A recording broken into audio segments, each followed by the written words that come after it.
अमर था। ये हमारे पूर्वज है, इतिहास है हमारे, और इतिहास सदैव बोलता है। और इतिहास का मतलब यही होता है कि निश्चित रूप से ऐसा ही हुआ हो। काजी हाँ जी। कवि जी लिखत हैं कैसे आओ तनी सब भाव बने गुरु जी जेके जाई के रहनु गवा तो बैठा है बार बार गोड़ लगी बा भाई बहुत बहुत लगी बा आवा उम्मीद भाई के आओ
भारत देश एक ऐसा देश जिसे कभी कहा जाता था कि भारत देश सोने की चिड़िया है।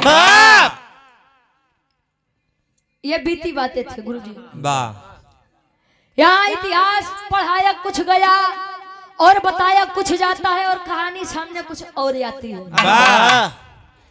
इतिहास सदैव वीरों का गाया जाता है। पहले के पुरनिया कहा कि रघुकुल रीति सदा चली आई। मेहरारू पर जुल्म ढाई तो तू आज के वीर है ना क्या करबा।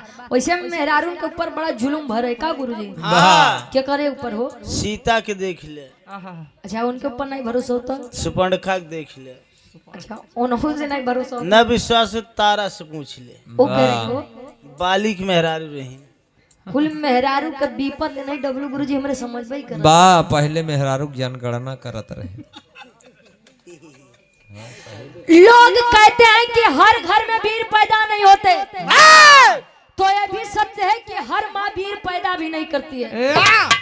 आज के समय में तो बड़ा अजीब दुविधा बा। सूरज वंशी जी खाए पिए खाए भैया हम संत आदमी क्या लेके आए हैं क्या लेके जाएंगे हम संतों से का परी। बस 2 टाइम खाए के मिल जाए बढ़िया पहिरे के मिल जाए देश दुनिया में का हो से का मतलब बा। कवि जी लिखाते हैं उन वीरन के बारे में कैसे गुरु जी।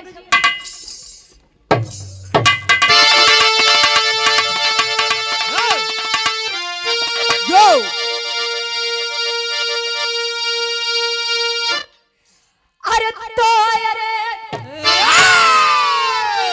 खून होता गरम जब बहादुर चले। अरे शेर नार दिलावर नस्ल को झुकाए। अरे बदला लेने बदल कर निवाज चले। बादल यवनी विक्रोध से गड़गड़ाए। दिल्ली सल्तनत संभाले पृथ्वीराज थे बेला। अरे जब की सयानी हुई उदल को लेके हो ब्रह्मा चले।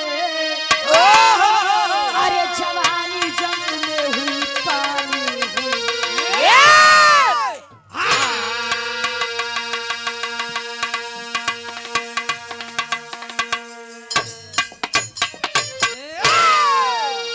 देखा ये हमारे बादल कभी लिखा था इतना बढ़िया सजाए हैं गुरुजी। पहले के लोग कहा कि जकरे जवानी आवत हो गुरुजी। हाँ तो चोकरत की आवत रही वाह करे वाह अच्छा जे करे यार ही वो बैठा हाँ जे करे यार चली गए हाँ पहले के लोग महुआ खाए वाह आया जो वाले पिया था का ना ठीक बा हाँ अजय खा थे हाँ वो बैठा हाँ अजय पिया थे वो देखा एक आध दो बार सोई के भी आवत वाह कन्नी कह दे वो लड़की अब वहीं जब बिरहा बंद होई ना तो कहिए अबे का गाए तुम लोग वाह। हमें उते है अरे देखा बात इज्जत मतलब अंगूरी पकड़ाते हाथ पकड़ा थे तू लोग ना ना ईमान नन्याऊ रे इज्जत से रहा कहानी के तो नहीं समझा एकदम तोरे नाना हरिन का कुछ नहीं कही वाह देखा इनके नाना सारे कहत रहे कि मतलब नाना के मतलब जितना नाना है कुल नाना अपने नन्यौरे रहती ना वाह तब तय कहा थे कि हमारे नाना हरे कहत रहे जितना नाना रहा कहा है भैया प्रतापगढ़ वाले से जिनर भी जाकर वाह उन्होंने बड़ा दुष्ट होती हाँ सारे उन्होंने सारे बड़ा दुष्ट होती वाह हाँ ते नाना सारे जितना नाना है कुल ए भैया आला उदल इतिहास का एक ऐसा नाम पहले के समय में विवाह हो तब बिना तेगा तलवार के विवाह सफल ही नहीं हो वाह आज के समय में तब मूड फुटवल हो लेकिन केवल डीजे लगे वाह एक लाइन कवि जी गजल के भाव दे तो कोनो लइका कोनो लइकी बदे कहे कैसे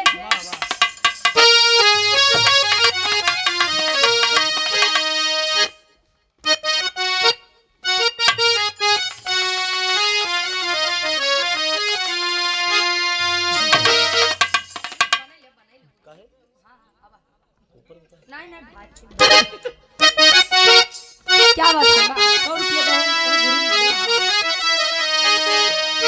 अरे पलट कर अरे पलट कर अरे देख ले जानी अरे पलट कर देख ले जानी तमन्ना हम भी रखते हैं पलट कर देख ले जानी पलट कर देख ले जाने पलट कर देख ले जाने तमन्ना अरे पलट कर देख ले जानी अरे तमन्ना हम भी रखते हैं तमन्ना हम भी रखते हैं अरे अगर तुम हुस्न रखते हो जवानी हम भी रखते हैं अगर तुम रखती हो जाने हम रखते हैं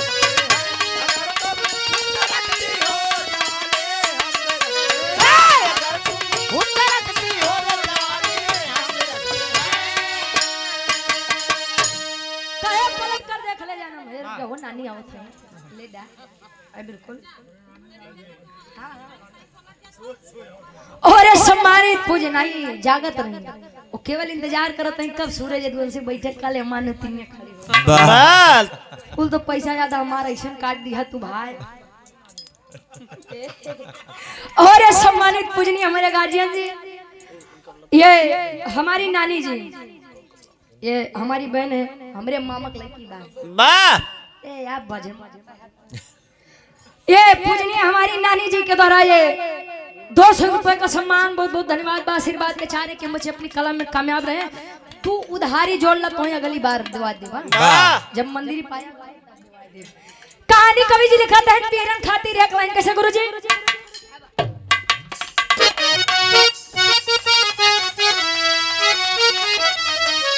अरे आन पर जान छोड़ दे आन पर जान देना है निशानी वीरों की होती आन पर जान देता है निशानी वीरों की होती आन पर जान देता है निशानी आन पर जान देता है निशानी वीरों की होती अरे आन पर जान देना ही अरे निशानी वीरों की होती निशानी अरे वीरों की होती अरे अमर इतिहास दोहराए अरे अमर इतिहास दोहराए कहानी वीरों की होती अमर इतिहास दोहराए कहानी वीरों की होती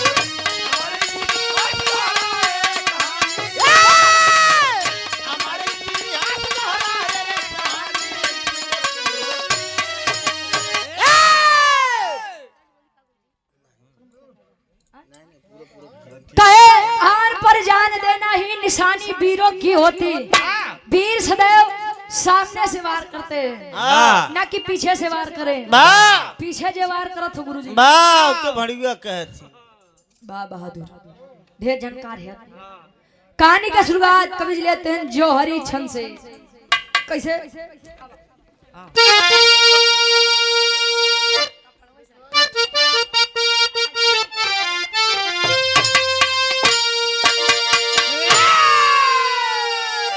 अरे जो शान के खातिर मरता, अरे असली वीर वही है जो समर से है भागे। समझो वो शेर नहीं है, अरे लेकर जंगी जवानी चट्टानों से गिर जाए। अभी कहाँ है फैशन, गिर जाए। अरे आधा उधर फंस हम बुलाए आए शिवदारी के द्वारे बेला से लहर जाए। हम बुला अंदर छल छल शादी हुई हमारी लेकिन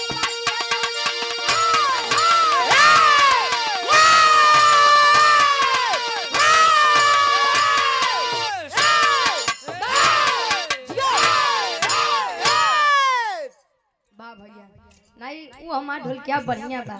अब तोरी ना कूद जाए तोरे ऊपर तब मन बा आवल लग ले फिर। भाई विश्वकर्मा जी के बात है अलग। ये लोग देखत रह पत्थरे से लइका जन्मा का जी। ठीक बा, सही बात यार। पहले ओके ठीक है जा। कहानी तनी समझ ला। हंस यदुवंश के शान वीर आल्हा उरुदल। आल्हा उरुदल के चचेरे भाई थे Brahma. Serious serious matter. Alha Udal के चचेरे भाई थे ब्रह्मा। वो ब्रह्मा ना सृष्टि के रचयिता ब्रह्मा के नहीं समझा। वो चचेरा भाई रे ब्रह्मा। तय एक बात बा कि अहिरन के खून बड़ा जल्दी गर्म होता। खून तोरे पानी बाहर बका। अहिरन का खून बड़ा जल्दी गर्मा था। दिल्ली सल्तनत को संभाले पृथ्वीराज चौहान बैठे हैं गद्दी पर। पृथ्वीराज चौहान की एक बेटी थी जिसका नाम बेला था और एक बेटा था जिसका नाम ताहर था। ता से तरबूज वाला ताहर। हम कंफ्यूज हो गए नाहर और ताहर में। उ लइकवा अच्छा शादी हुई बेला और ब्रह्मा से। तलब पृथ्वीराज चौहान आदेश भिजवा दिए कि अगर बेला के गवना ले जाए के हो तब दरबार में आए तो सर झुका करके आए, तब बेला का गवना होगा, नहीं तो नहीं होगा। आना होगा सर झुका के आना। भाई अहिरे का खून नहीं बर्दाश्त बा के रे साला। मतलब कि हम लड़के हो करके वाले होके वर पक्ष से हो करके जाई, हम लड़की कैती वाले के सामने मुड़ी झुकाई के नहीं हो सकत। अब तो बात इज्जत पे बात, अब तो गवना आई चल दिया है ब्रह्मा आल्हा और उदल को लेकर के। जब पहुंचा दिल्ली सल्तनत तले ताहर आदेश सुनावत बा अपने जीजा ब्रह्मा के। कैसे? एक लाइन गीत लगत बा। गीत मार्केट में बड़ी वायरल बा बड़का बाऊ। कैसे? अब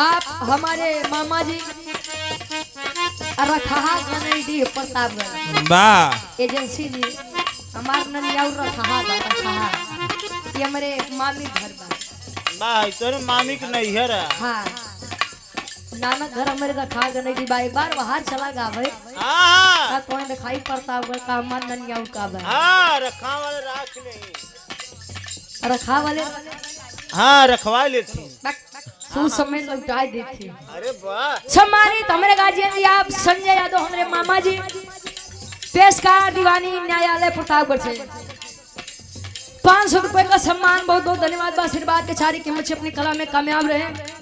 वैसे हम बड़ा कम अपने रिश्तेदार के सामने गाई थी वाह हाँ खाली मामी के सामने गावत सिंगर हाँ हम केवल मामी के सामने गाई नहीं चाची के सामने गाई थी बस। अब लड़का बड़ा रंगदार है भाई के प्रति भाई के लिए प्रेम था चाचा।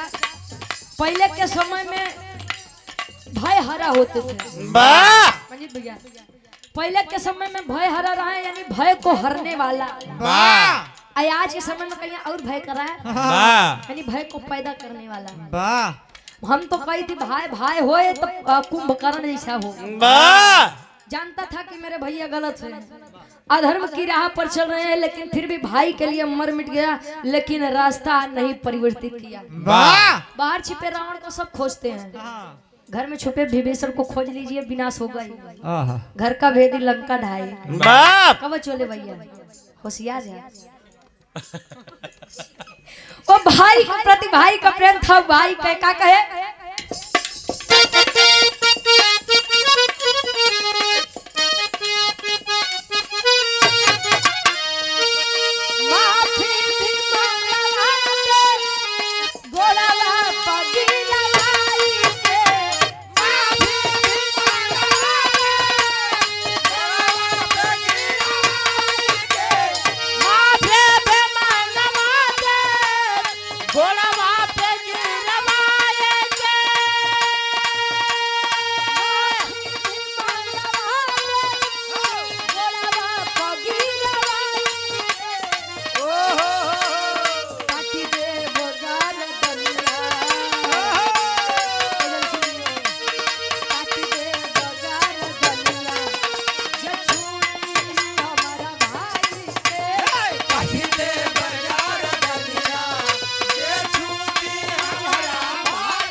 कट दे बगर दनिया जे छूदी तोहरा माई के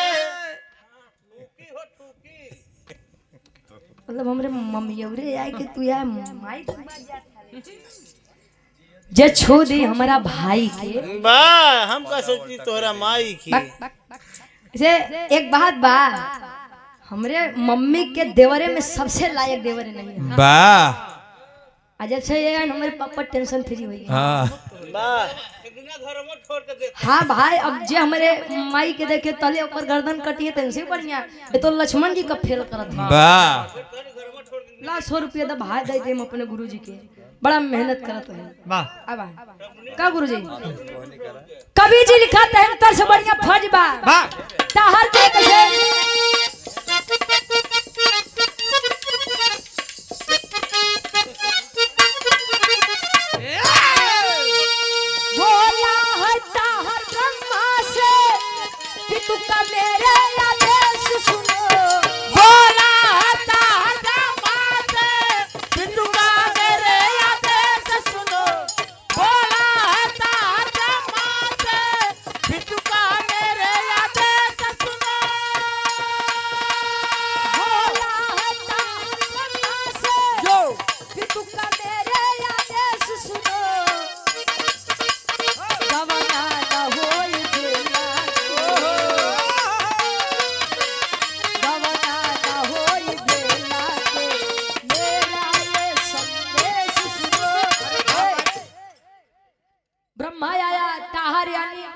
ताहर आया अपने जीजा से जीजा जी वाह गुरु जी अरे जी जेकरे आगे जी हाँ जेकरे पीछे जी वाह बिचवाई में जा अरे बाहर जीजा जी बताओ ऐसे ऐसे सार पड़ा है वाह बचोले ऐसे ऐसे सार पड़ा है वाह उले अपने जीजा के कहा किए ए लड़के वाह बाहरे रुक जा आए काहे हो काहे कि उ बाऊ संदेशा भेजाए कि उ बहिनी के गवाना नाई होई हाँ काहे सार आए जले बियाहवा कई दी है त नाही अब गौना में का दिक्कत बा वाह और हमारे साथे नहीं जाई वाह डबलू गुरुजी जब वो हमारे साथे नहीं जाई बात सार तू रखबे तोहर बाबू वाह वाह रे गुरुजी वो कहे कि अगर शादी हुई है तो मैं गवना यानी अपनी पत्नी को लेकर के जाऊंगा। वाह पहले शादी हो तो गवना 3 साल 5 साल 7 साल 11 साल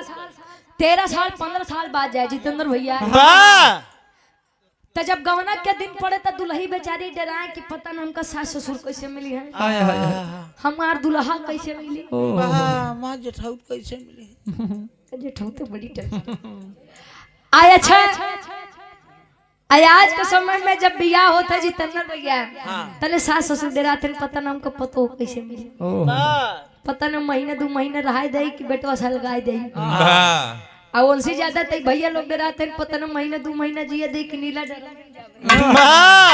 कितना जने बे केवल फेरी में पड़ा है देखत है घूम घूम हां बियाह नहीं कर बेचारी काहे की गवना नहीं होगा, क्यों नहीं होगा, पिताजी ने रोका है और गवना ले जाना है तो दरबार में सर झुका करके जाओ।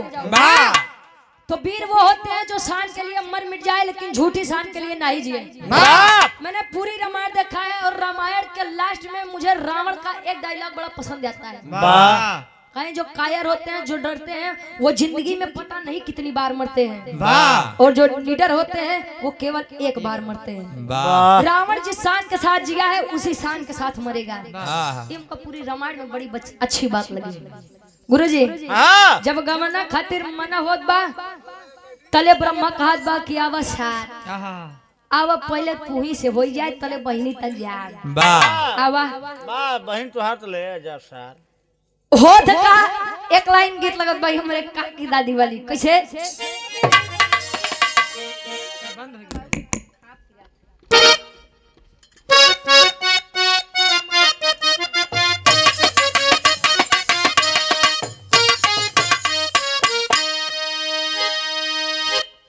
कवि जी लिखते हैं जलो बड़ा सजत बा भगवान भोलेनाथ के वाह मृग छाला पहने गले में सांप लटकाए वाह गोजर बिच्छू देखता भूत प्रेत नाचत है साथे अंग में कुल भभूत लगाए निकलत है नंदी पर सवारी होई के। वाह जब हिमाचल जी के नगरी पहुंचे तब माई महीना बड़ी परेशान है। वाह अरे नरदा कहाँ फंसाए अरे नरदा अबे कहन कि लइकवा ऐसा बाकी दुनिया में केहू नहीं होई ऐसा वाह आज तैता देख के लागत बा कि सही सही नहीं होई ऐसा तले विचार करत है सब कैसे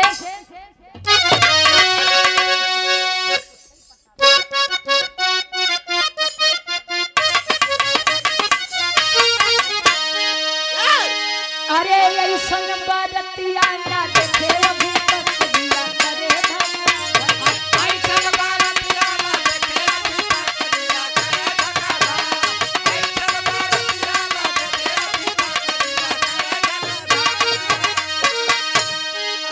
ब्रह्मा कहे सुनो मेरी बात अरे आई जवन दुश्मन दे बायो करा के मार आई जमन दुश्मन दे भयो करा के तीर पीर होई अपा आई जमन दुश्मन दे भयो करा के तीर होई अपा कहे आई जवन वीर देबो करा के मार पीर होई अपार वाह नहीं छोड़ो। अगर यही बात है अब तो बात अहिरे के खानदान के अहिरे के वंशज के ऊपर आए बात वाह मर मिट जाऊंगा लेकिन पीछे नहीं हटूंगा नहीं हटूंगा। कहे पीछे नहीं हटूंगा, क्यों नहीं हटूंगा? इसीलिए क्योंकि मुझे गवना लेकर के जाना है।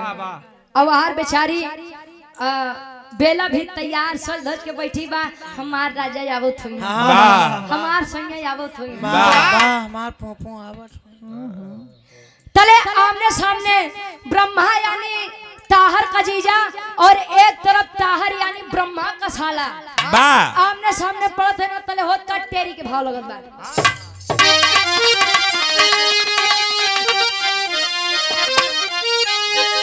अरे राम बहनोई नाही चीने सरवा अरे तो बहनोई नाही चीने सरवा अपने हाथ से धोया बहिनी के लिए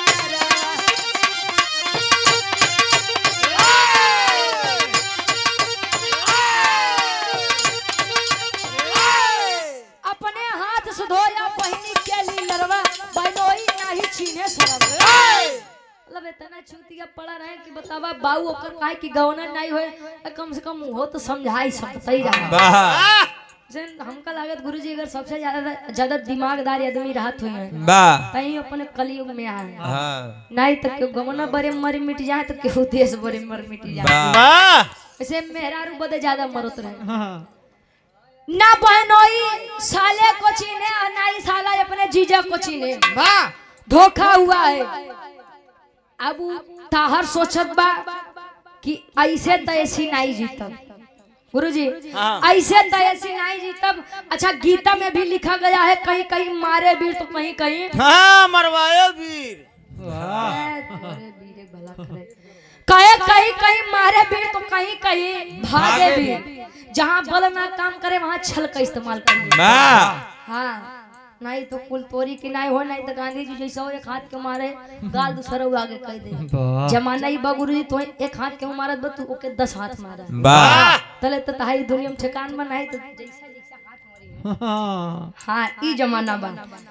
ताहर कहे अपने जीजा ब्रह्मा से अरे जीजा तू तो बुरा मान गया हाँ अरे हम देखत रहे तू हमरे दीदी के हमरे बहनी के रक्षा कैले बा कि नहीं हाँ परेशान न हुआ आवा चला बहन हमारे एकदम तैयार बा हाँ चला रक्षाबंधन कैले कहे बहन एकदम हमार तैयार बा।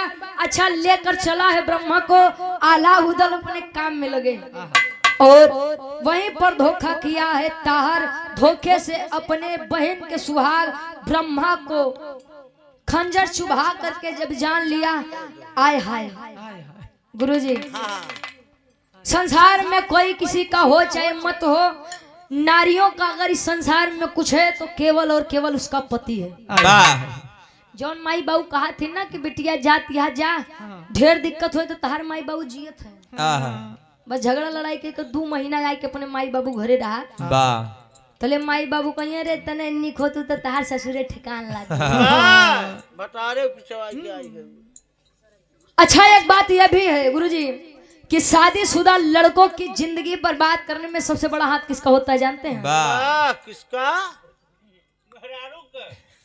अरे वाह अगर शादीशुदा लड़कों की जिंदगी बर्बाद करने में अगर किसी का हाथ होता है तो वो उसकी माँ और उसकी शादीशुदा बहन का होता है। जो न घरे में बेटवा पतों से ज्यादा शादीशुदा बिटिया दमादे के चले लगे तो कर नाश है बाई के जान ला चाहे 10 बेटवा करे घरे भरा हो लेकिन कुल नाश बा नहीं तई होते आज के समय में कि पहले दिन पहुना दूसरे दिन ठेहुना और तीसरे दिन केहुना तो जेकर जैसे जहाँ इज्जत बा वैसे करबा तो ज्यादा बढ़िया रही नहीं तो तीसरे दिन केहुना हाँ तो केहुने पहुबा आय हाय। ताहर ने जब मारा है अपनी बहन के सुहाग ब्रह्मा को बेला टूट सी गई। सोचिए जो लड़की अभी सुहागन हुई है और अपने ही आंखों के सामने उसके पति को अगर मार दिया जाए वो भी मारने वाला कोई अपना हो तो सोचिए उस लड़की के ऊपर क्या बीतेगा। बेला विलाप कर रही है कैसे बिरहा के आखिरी तरज लगत बा।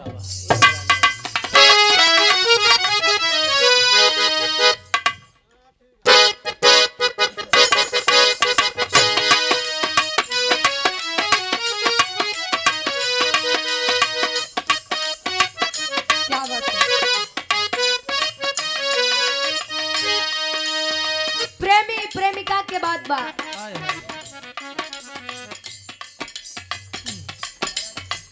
हिंदी में प्यार और उर्दू में मोहब्बत और इंग्लिश में लव संस्कृत में स्नेह तो गणित में जोड़। एक गाना यार है कि सैया जोड़ा ना मिलौले हमारे जोड़ा में अगुआ जोड़ा ना मिलौले हमारे जोड़ा में दिया के जोड़ा में लड़का सूट जाले।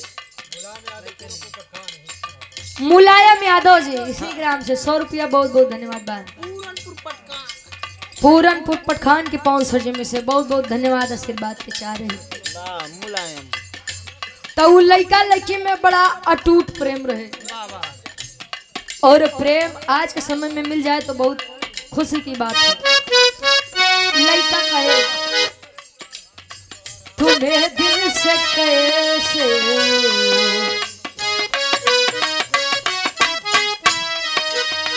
तुम्हें दिल से कैसे जुदा हम करेंगे।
कैसे जुदा हम करेंगे कि मर जाएंगे और क्या हम करेंगे। लेकिन रो रही है वह लड़की, वह नारी बेला।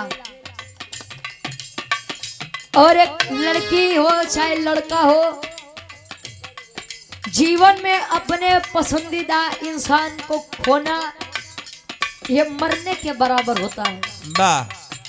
प्रेम लत ऐसा चीज बा गुरुजी, अगर प्रेम के लत लग गया तो ना उ टाइम से सोआई और ना उ टाइम से खियाई। बाहर रो रही है बेला और रो करके एक बात कहे, का कहे, जुर्म देख करके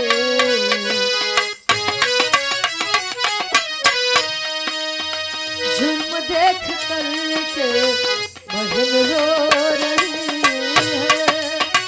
जुर्म देख करके बहन रो रही है। जुर्म देख करके बहन रो रही है। और ये सम्मानित कुछ हमारे गार्जियन जी, आप पप्पू यादव जी, बीडीसी साहब,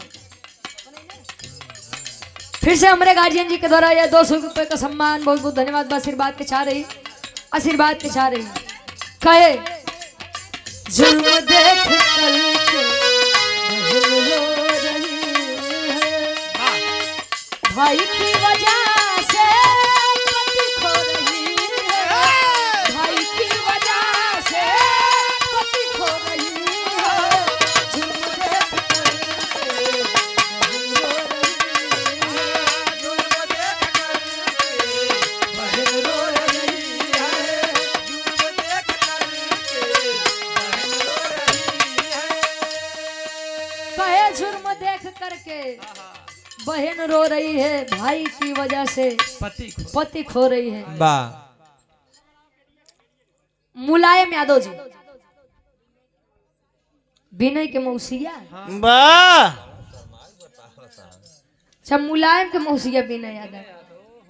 ए महाराज 51 रुपया, बहुत बहुत धन्यवाद। आशीर्वाद के चाह रही। अच्छा मेरी एक बात है गुरुजी, हाँ जी, अगर पति के लिए सब कुछ छोड़ना पड़े तो छोड़ दो, लेकिन सब चीज के लिए पति को मत छोड़ो। नहीं तो दुल्ही केतनो मुंह मारी काम ओके ओकर पति देव दी है।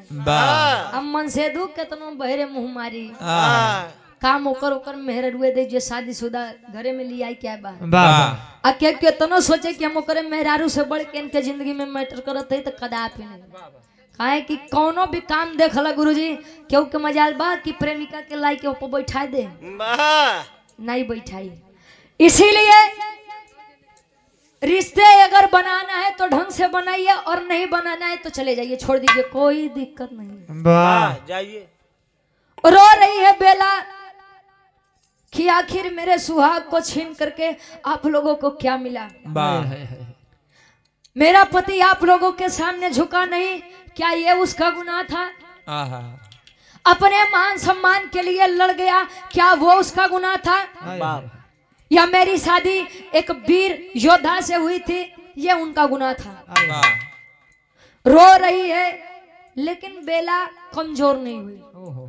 उसने विचार किया कि जैसे ही अगर मेरा भाई मेरे पति को मुझसे छीना है तो वो मेरा भाई नहीं, और जिसके कहने पर, मेरे पिता के कहने पर इसने मेरे पति की जान ली है तो ये मेरा पिता नहीं। वाह आज से मेरा इन लोगों से कोई भी ताल्लुकात, कोई भी संबंध नहीं है। वाह विनय यादव जी सपा का गाना है, 51 रुपया ठीक बा? हाँ गाते बा बाबू, बड़ा परेशान करत था। अच्छा रो रही है लेकिन उसने विचार किया कि जिसने मेरे पति को मुझसे अलग किया है मैं भी उसे जीने नहीं दूंगी। वाह विचार करे कैसे? पापड़ के भाव लगत बोल जाए।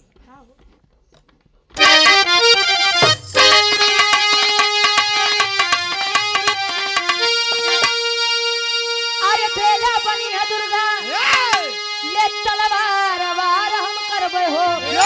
अरे बेला बनी है दुर्गा, ले तलवार वार हम करबे हो।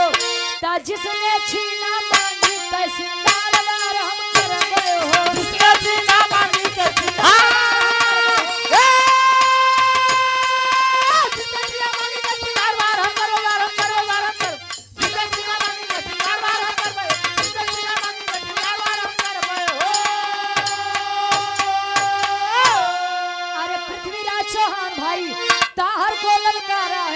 पति का बदला लूंगी मैं, फर्जिया हमारा है। अरे तूफान बन के खड़ी है, आया ज्वार वार हम करबे हो। अरे जिसने लूटा मांगी के श्रृंगार वार हम करबे हो।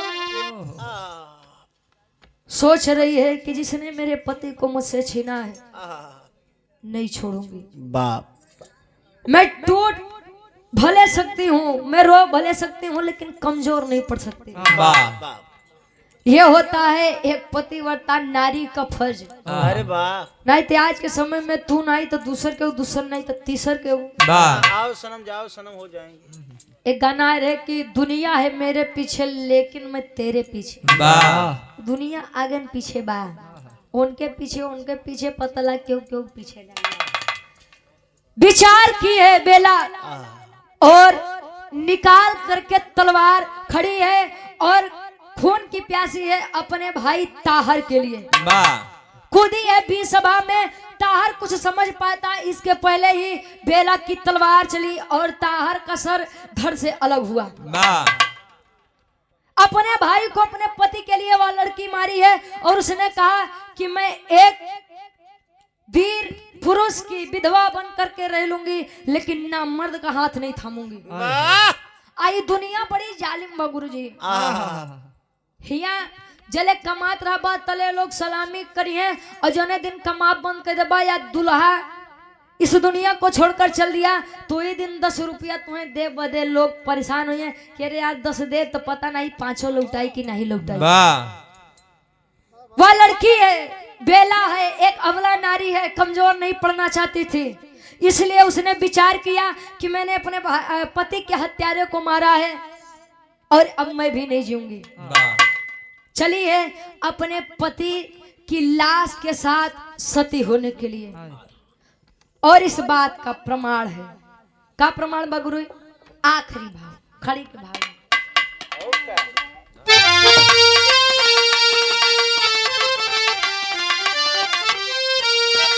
अरे पंचकोहिया रोड दिल्ली में एक नाम अमरवा। अरे पंचकोहिया रोड दिल्ली में एक नाम अमरवा। भारी जंगल में बेला सती धाम।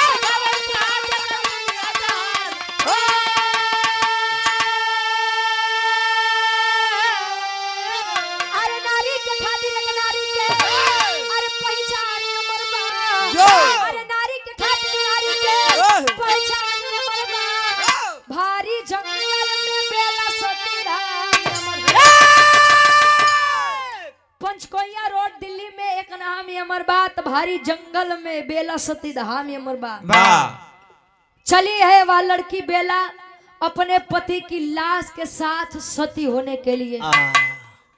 सती हुई है और इस बात का प्रमाण आज भी है दिल्ली पंचकोइया रोड में। वाह और वही के बगल एक भारी जंगल बा का कवि जी, भारी जंगल है पंचकोइया रोड के किनारे। वहीं पर एक तीर्थ स्थल है, पाक तीर्थ स्थल है, जिसका नाम सती बेला धाम है। वाह वो और कोई नहीं बल्कि पृथ्वीराज चौहान की इकलौती बेटी बेला और ब्रह्मा की पत्नी थी, वाह जो अपने पति के लिए सती हो गई। ये होता है एक पत्नी का एक पति के लिए फर्ज। वाह पहले के समय में दुख सुख साथे बितावे, अब तो सुख में रही है दुख में रही हम जाते नहीं है रे। जब कुल ठीक हो जाए तब बुलाए तब आऊ। वाह ठीक बा, वाह एकदम करेक्ट बा। ये होता है एक पतिव्रता नारी के लिए, पति के लिए त्याग बलिदान का गुरुजी। हाँ जी अब तो देखा था, अब तो कुल प्यार एक कई चीज में छुपा बा। वाह वह करवा चौथ वही के मामा का थे, वही के अपने दुल्हा के रूप में देखा थे। हाँ वही चलनी में देखिए, अब जान ला बस वही में दुल्हा का आयु लंबी होता है। पता लाग वही दिना भर गुरुजी जान जाइए कि करवा चौथ आवत बा तो वही बहाने लइहा चलिए चला हो तोरे बरे हम भूखी रहे, पागल है का। वाह 10,000 के बेचारे को चून लगाई क्या होती देख दिन भूखी रह जी। कहीं का मर गया रे। हाँ गुरुजी अब आखिरी में खानदान का परिचय बा। अब हम जानो थे गुरु बिहारी गुरु रामलाल बता अरे सोनी से चंदा कभी तो चंदा भी के पता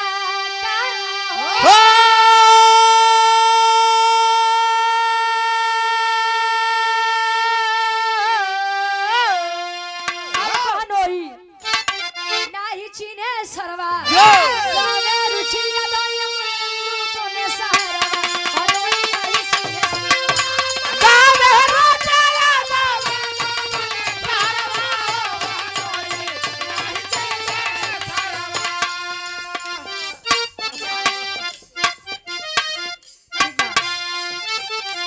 नहीं चाहिए दिल दुखाना किसी का, नहीं चाहिए दिल दुखाना किसी का, नहीं चाहिए दिल दुखाना किसी का। सदा ना रहेगा जमाना किसी का, नहीं चाहिए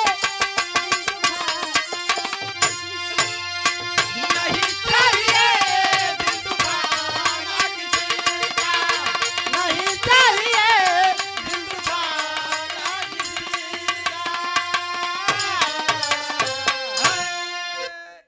सत्यम यदुवंशी जी, जो कि सूरज यदुवंशी जी के आप शिष्य हैं। वाला कौन कहे रे समाजवादी गनवा, अच्छा ऊ वाला ठीक बा। एक ही समाजवादी ले लो गुरुजी ऊ वाला। हाँ वो करे बाद फिर सूरज यदुवंशी